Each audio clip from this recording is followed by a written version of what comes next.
Ya, Assalamualaikum warahmatullahi wabarakatuh. Siang anak-anak.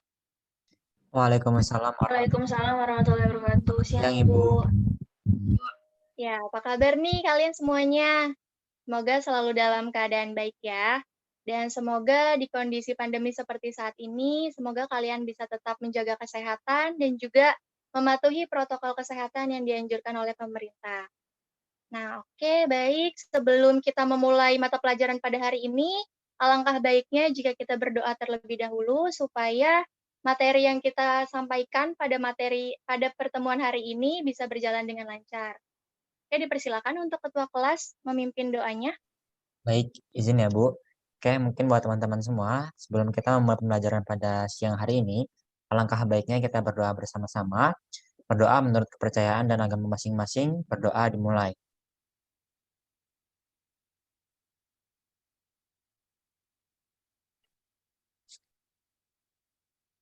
Berdoa selesai. Ya, gimana nih? Masih pada semangat kan ya belajarnya? Semangat banget Bu. Semangat banget Ibu. Nah, oke. Jadi seperti biasa, sebelum memulai materi, Ibu akan mengabsen kalian satu persatu. Jadi nanti ketika Ibu sebutkan namanya, kalian cukup jawab hadir saja. Oke, dimulai dari Laili Rohyatun Haniah. Hadir Bu. Baik, kemudian Muklas Nur Ardiansyah. Hadir Ibu. Baik, kemudian Retno Purwitasari. Hadir, Bu. Baik, dan yang terakhir Suci Amalia. Hadir, Ibu. Baik, jadi pada pertemuan hari ini masuk semuanya ya. Oke, jadi di sini Ibu akan menyampaikan materi mengenai kartu harga pokok pesanan yang ada dalam perusahaan manufaktur. Sebentar, Ibu akan share screen.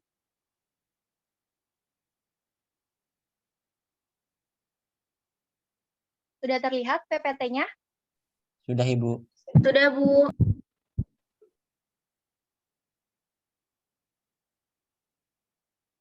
Nah, oke, baik. Jadi pada pertemuan kali ini kita akan membahas mengenai kartu harga pokok pesanan. Nah, lanjut ya. Sebelum memulai materi pada pertemuan hari ini, Ibu akan menyampaikan tujuan pembelajaran di mana kalian diharapkan mampu untuk menjelaskan pengertian harga pokok pesanan, menjelaskan tujuan kartu harga pokok pesanan, menyebutkan dan menjelaskan karakteristik dari harga pokok pesanan, lalu menjelaskan akun-akun terkait apa saja yang ada dalam harga pokok pesanan, serta menghitung dan mencatat jurnal yang diperlukan pada metode harga pokok pesanan. Oke, lanjut. Pada materi pokok yang akan dibahas dalam metode harga pokok pesanan ini, yaitu yang pertama ada pengertian harga pokok pesanan, kemudian ada tujuan kartu harga pokok pesanan, kemudian ada karakteristik harga pokok pesanan, lalu ada juga akun-akun terkait apa saja yang ada di dalam harga pokok pesanan, lalu bagaimana perhitungan harga pokok pesanan, dan bagaimana pencatatan jurnal dalam harga pokok pesanan. Oke, pada pokok pembahasan yang pertama, di sini ada pengertian dari harga pokok pesanan. Nah, pada dasarnya, dalam perusahaan manufaktur itu terdapat dua jenis kegiatan produksi, yaitu yang pertama produksi massal dan juga produksi berdasarkan metode harga pokok pesanan. Nah, sebenarnya apa sih yang dimaksud dengan metode harga pokok pesanan itu?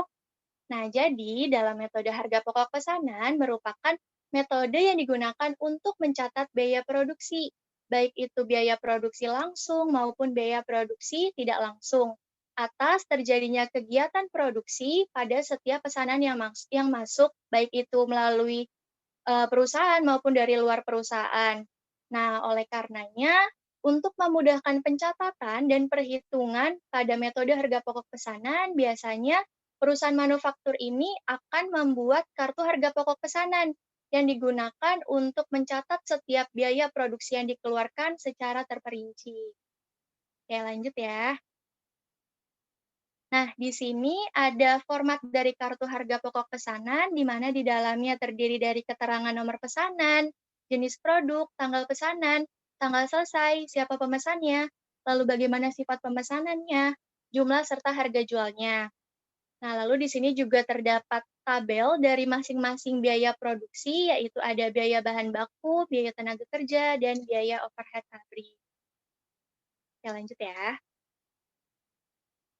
Nah, untuk pokok pembahasan yang kedua, di sini ada tujuan dari kartu harga pokok pesanan. Nah, sekarang ada yang tahu nggak kira-kira apa sih tujuan dari kartu harga pokok itu? Saya izin menjawab, Bu. Ya, silahkan lagi. Ya, jadi tujuan dari kartu harga pokok pesanan itu adalah sebagai akun pembantu untuk mencatat setiap biaya secara rinci. Ya, betul sekali. Jadi, untuk penjelasannya, bahwa tujuan dari adanya kartu harga pokok ini berfungsi sebagai akun pembantu atau akun pengendali yang berfungsi untuk merinci setiap biaya produksi yang ada dalam kegiatan produksi menggunakan metode harga pokok pesanan, baik itu biaya bahan baku, biaya tenaga kerja, dan juga biaya overhead pabrik, yang kemudian akan dikontrol oleh buku besar. Lanjut. Di sini ada karakteristik dari harga pokok pesanan. Nah, sebenarnya karakteristik atau ciri-ciri yang bagaimana sih, Bu, yang harus dimiliki oleh metode harga pokok pesanan? Nah, jadi di sini untuk karakteristik yang pertama, yaitu digunakan jika perusahaan memproduksi berbagai macam produk yang sesuai dengan spesifikasi pemesannya. Nah, di mana untuk setiap jenis produknya ini harus diketahui atau dihitung harga pokoknya. Nah, kemudian untuk karakteristik yang kedua, yaitu biaya produksi dipisahkan menjadi dua golongan, yaitu yang pertama, biaya produksi langsung dan juga biaya produksi tidak langsung. Oke, lanjut untuk karakteristik yang ketiga, melanjut dari karakteristik sebelumnya, yaitu bahwa biaya produksi langsung ini terdiri dari biaya bahan baku dan biaya tenaga kerja langsung, di mana biaya produksi langsung ini kemudian dibebankan ke dalam harga pokok berdasarkan pesanan menurut biaya yang sesungguhnya terjadi. Nah, sedangkan untuk biaya produksi tak langsungnya atau biasanya kita kenal nih dengan sebutan biaya overhead pabrik. Nah, untuk biaya produksi tidak langsung ini dibebankan ke dalam harga pokok berdasarkan tarif yang telah ditentukan di awal atau di muka. Nah, untuk karakteristik yang terakhir yaitu harga pokok per unit dihitung pada saat pesanan selesai diproduksi. Nah, bagaimana Bu cara menghitung harga pokok per unit? Nah, untuk menghitung harga pokok per unit ini dilakukan dengan cara membagi jumlah seluruh biaya produksi yang dikeluarkan oleh perusahaan manufaktur terhadap jumlah unit produksi yang dikeluarkan atau dihasilkan pada perusahaan tersebut. Oke, sampai di sini paham semua ya mengenai karakteristiknya? Paham, Ibu. Oke, lanjut ya. Nah, untuk pokok pembahasan yang keempat, yaitu ada akun-akun terkait dari harga pokok pesanan. Nah, melanjutkan dari materi sebelumnya, bahwa akun-akun terkait ini tentunya pasti selalu berhubungan dengan ketiga akun utama mengenai biaya pokok produksi. Yaitu ada apa saja, ada yang bisa menyebutkan? Saya Bu izin menjawab. Ya, Suci. Ada biaya bahan baku, bahan tenaga kerja, dan biaya overhead pabrik. Ya, betul sekali Suci jawabannya. Oke, jadi langsung kita bahas ya mengenai akun-akun terkait apa saja yang ada dalam harga pokok pesanan. Nah, untuk akun-akun yang terkait yang berhubungan dengan metode harga pokok pesanan digolongkan menjadi dua, yaitu biaya produksi dan biaya non-produksi. Oke, kita bahas yang pertama dulu ya, yaitu biaya produksi. Jadi, untuk biaya produksi ini sendiri juga dibedakan lagi menjadi dua, yaitu biaya produksi langsung dan juga biaya produksi tak langsung. Dan untuk merinci setiap akun yang ada di dalam biaya produksi ini, maka dibentuklah akun pembantu. Nah, akun pembantu atau pengendali ini yang biasanya kita sebut dengan akun barang dalam proses. Nah, untuk akun barang dalam proses ini biasanya meliputi barang dalam proses atas biaya bahan baku, barang dalam proses atas biaya tenaga kerja langsung, dan juga biaya dalam proses, maksud saya, barang dalam proses atas biaya overhead pabrik. Nah, kemudian jika kita ingin merinci lagi nih, yang mana sih Bu yang sebenarnya biaya produksi langsung dan akun dari biaya produksi tak langsung? Nah, untuk akun biaya produksi langsung, itu meliputi barang dalam proses atas biaya bahan baku dan juga barang dalam proses atas biaya tenaga kerja langsung. Sedangkan untuk biaya produksi tak langsungnya, yaitu ada akun barang dalam proses atas biaya overhead pabrik. Nah, kemudian untuk klasifikasi yang kedua, yaitu ada biaya non-produksi. Nah, biaya non-produksi ini meliputi akun-akun yang sama sekali tidak berkaitan dengan biaya produksi yang telah dijelaskan sebelumnya, yaitu di mana di sini contohnya ada biaya pemasaran yang fungsinya yaitu untuk menampung biaya-biaya yang berkaitan dengan hal-hal pemasaran. Contohnya itu seperti biaya iklan. Nah, kemudian di sini juga ada akun biaya administrasi dan umum. Oke, lanjut ya. Nah, oke. Jadi untuk memudahkan pemahaman kalian mengenai bagaimana sih Bu perhitungan terhadap harga pokok pesanan itu. Nah, jadi di sini Ibu akan memberikan contoh soal untuk kita membahasnya bersama supaya kalian lebih paham lagi ya. Oke, di sini ada contoh soal yaitu dalam menyelesaikan pesanan nomor J79, PT Jingga menghabiskan biaya-biaya sebagai berikut, yaitu yang pertama ada biaya bahan baku yang terdiri dari kayu triplex jenis X sebanyak 45 lembar dengan harga satuan 400.000, sehingga jumlahnya yaitu 1.800.000. Sedangkan yang kedua yaitu ada juga lem jenis G32 sebesar 4 kg dengan harga satuannya yaitu Rp25.000, sehingga jumlahnya Rp100.000. Nah, jadi untuk total keseluruhan pada biaya bahan baku yaitu sebesar Rp1.900.000. Nah, kemudian di sini ada informasi mengenai biaya tenaga kerja, yaitu terdiri dari upah langsung dengan jam kerjanya itu sebesar 125 jam kerja. Nah, untuk harga satuannya itu sebesar Rp7.000, jadi totalnya Rp875.000. Lanjut, untuk biaya overhead pabriknya, di mana biaya overhead pabrik ini dibebankan ke produk atas dasar tarif sebesar 120% dari biaya tenaga kerja langsung. Nah, tadi kan kita sudah menemukan nih hasil dari biaya tenaga kerja langsung, yaitu kan sebesar Rp875.000. Nah, langsung kita kalikan saja dengan tarif yang telah ditentukan, yaitu sebesar 120%. Nah, jadi perhitungannya 120% dikali Rp875.000, jadi totalnya adalah Rp1.050.000. Nah, selanjutnya kita kan sudah menghitung nih dari masing-masing biaya, yaitu biaya bahan baku, biaya tenaga kerja, dan biaya overhead pabrik. Nah, langkah selanjutnya yaitu kita akan mencatat pada kartu harga pokok pesanan untuk memasukkan informasi dan perhitungan serta pencatatan yang telah kita lakukan sebelumnya. Nah, di sini untuk nomor pesanannya yaitu J79.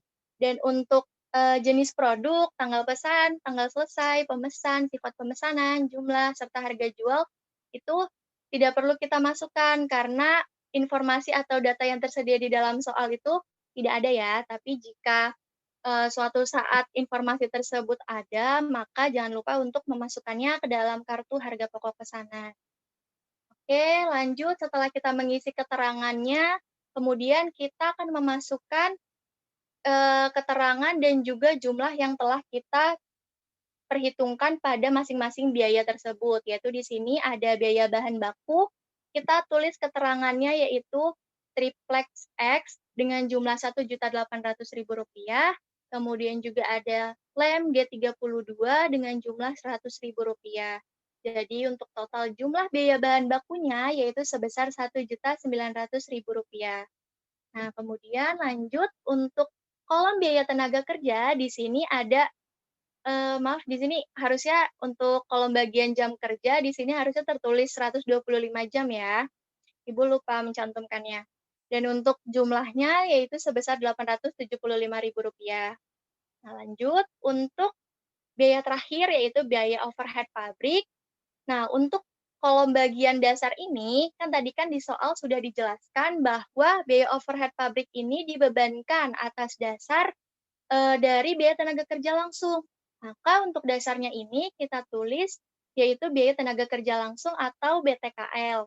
Dan untuk jumlahnya yaitu sebesar Rp875.000. Lalu untuk tarifnya sendiri sebesar 120%.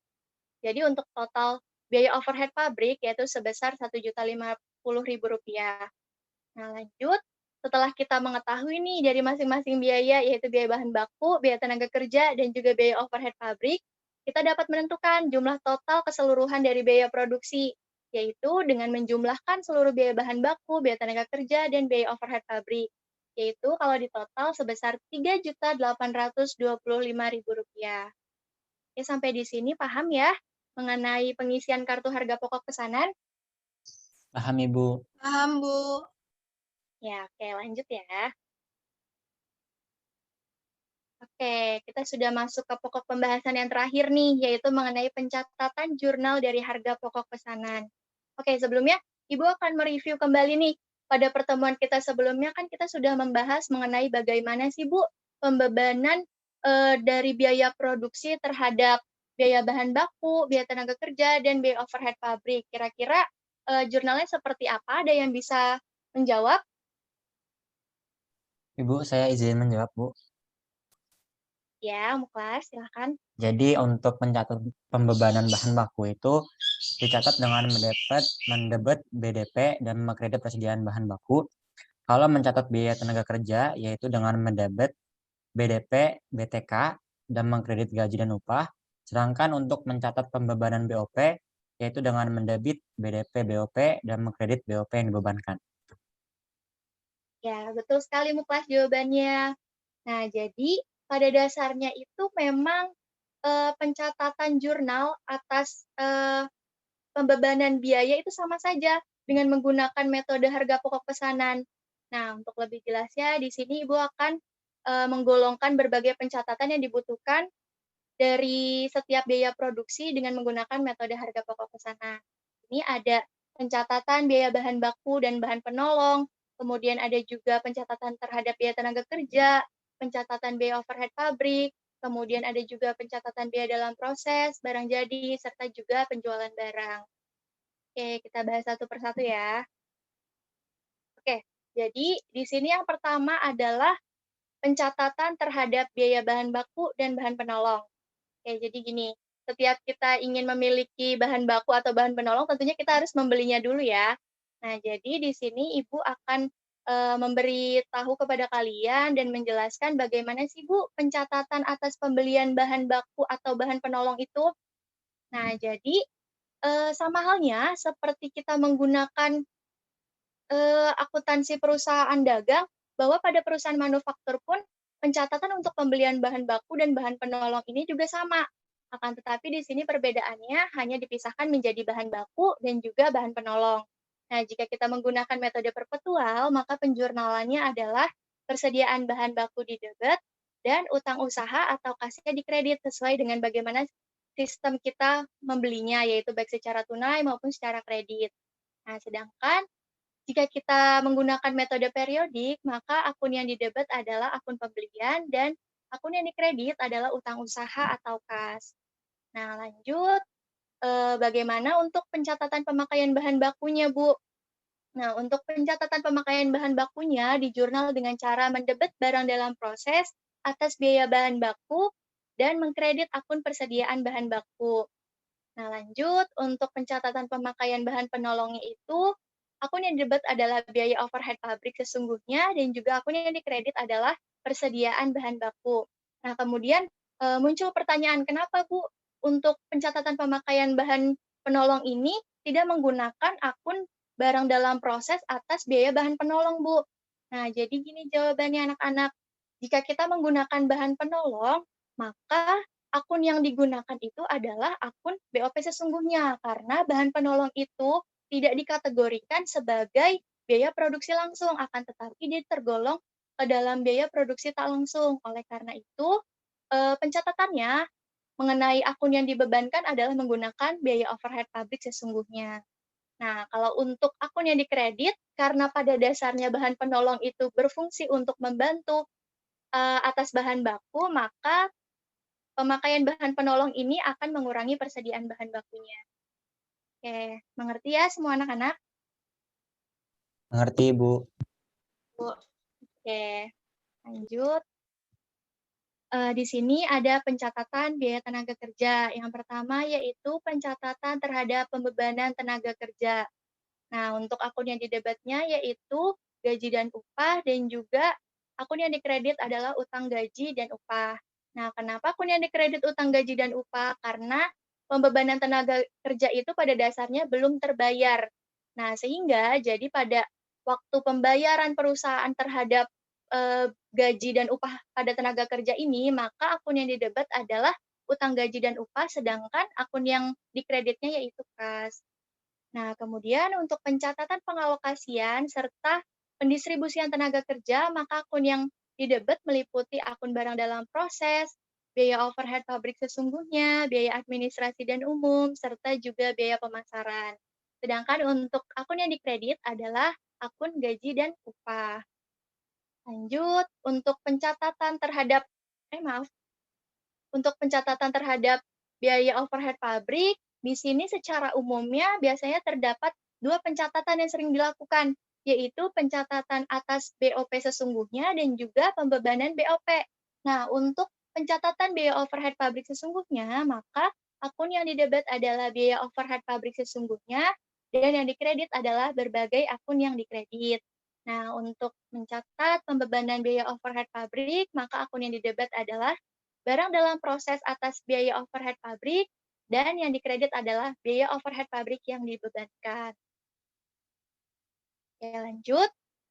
Selanjutnya, untuk pencatat barang dalam proses, yang pertama dilakukan adalah pencatatan barang dalam proses itu sendiri. Nah, jadi maksudnya apa sih, Bu, barang dalam proses itu? Nah, barang dalam proses itu adalah suatu kegiatan produksi, di mana yang tujuannya untuk mengubah bahan baku menjadi barang jadi. Nah, untuk pencatatannya sendiri ini dilakukan dengan cara persediaan barang dalam proses didebat, dan untuk akun-akun yang dikredit itu meliputi barang dalam proses atas biaya bahan baku, barang dalam proses atas biaya tenaga kerja, dan juga barang dalam proses atas biaya overhead pabrik. Nah, lanjut, setelah barang dalam proses itu dilanjutkan ke bagian selanjutnya, maka yang terjadi adalah barang jadi atau produk telah selesai. Nah, untuk pencatatan dari barang jadi ini sendiri, yaitu dilakukan dengan cara mendebat persediaan produk jadi dan mengkredit akun-akun seperti barang dalam proses atas biaya bahan baku, biaya tenaga kerja, dan biaya overhead pabrik. Nah, lanjut, setelah produk jadi, tentunya perusahaan kan akan menjual barang yang mereka hasilkan. Nah, untuk pencatatan penjualan barang ini sendiri, sama halnya seperti pada perusahaan dagang, maka perusahaan manufaktur pun pencatatannya juga sama, yaitu yang pertama, jika kita ingin mencatat penjualan barang, maka akun yang didebat adalah kas atau piutang dagang, dan akun yang dikredit adalah penjualan. Nah, sedangkan jika kita menggunakan metode perpetual, maka ada tambahan jurnal nih, yaitu dengan cara mendebat harga pokok penjualan dan juga mengkredit akun persediaan produk jadinya. Nah, lanjut, bagaimana Bu kalau terjadi retur penjualan atau pengembalian barang? Nah, gampang saja ya anak-anak, kalian tinggal membalik semua akun-akun yang ada pada saat penjurnalan penjualan barang. Nah, tapi di sini bedanya yaitu akun yang didebat bukan akun penjualan, akan tetapi akun retur penjualan. Dan yang dikreditnya tetap sama, yaitu kas atau piutang dagang. Nah, oke, lanjut ya. Nah, oke. Jadi, telah selesai ya pertemuan kita pada hari ini mengenai materi metode harga pokok pesanan. Nah, kira-kira ada yang ingin ditanyakan sampai saat ini? Sudah Oke, jelas, kalau Bu. nggak ada, Tidak, Bu. Tidak ada, Bu. ya, ada yang bisa memberikan kesimpulan dari materi yang telah Ibu sampaikan pada pertemuan hari ini? Saya, Bu, izin menjawab. Ya, Retno, boleh. Ya, jadi untuk kesimpulan pada pertemuan hari ini, yaitu kita membahas mengenai harga pokok pesanan, di mana diantaranya membahas mengenai pengertian, karakteristik, akun yang terkait di dalamnya, serta bagaimana caranya menghitung dan juga mencatat dengan menggunakan metode harga pokok pesanan. Iya, betul sekali ya, Retno. Nah, itu dia tadi sudah disampaikan sama teman kalian secara garis besar mengenai materi metode harga pokok pesanan ini. Jadi, Ibu ingin menambahkan sedikit bahwa kartu harga pokok pesanan ini berperan sangat penting dan berfungsi sebagai akun pembantu atau akun pengendali terhadap setiap biaya produksi yang ada, yaitu biaya bahan baku, biaya tenaga kerja, dan biaya overhead pabrik secara lebih terinci.